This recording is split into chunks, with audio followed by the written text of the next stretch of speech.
These are some of the best characters in fantasy. So I finally finished The Stone Sky, and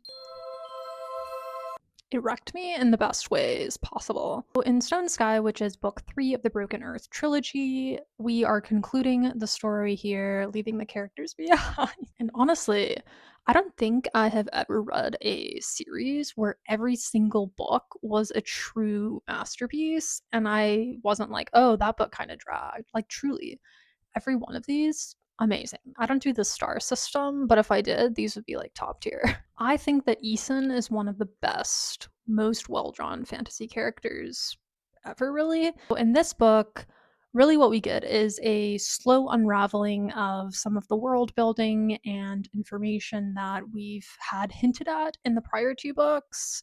And the pieces really come together in this book in a really sort of magical way. There were less like sort of crazy plot twists that I didn't see coming in this book, but I still really enjoyed the way that she unravels the story, the way that she raises questions in the reader's mind, which makes you really want to keep reading more. It's a very complicated world building, but in a very fascinating way. Like, I really think that you could devote a class to unpacking this series and all of the complicated sort of power dynamics and social structures that are at play both in this book and also like how they ricochet and echo existing power structures and social structures. In terms of plot points, I'll keep it pretty brief, but essentially the setup is that we have 2 opposing forces coming head to head by the end of this book, and those 2 forces are Isun and her daughter.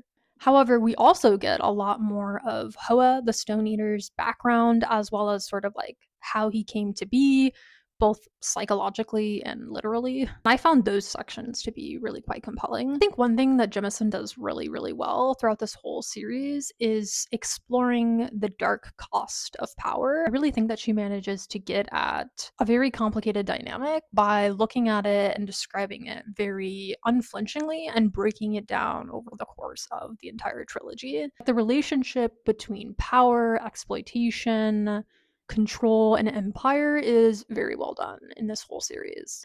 I really just think that she's kind of a master of character work as well. Like, this is just such great character work beyond the fantasy setting. Like, the character work is just really quite good. Like, the relationships between characters are complex. Our protagonist is very complex, deeply flawed, but we love her and we're rooting for her and we understand her. This is like the kind of series that she was planning this 3 book arc the entire time, and a lot of times you can tell when an author wasn't having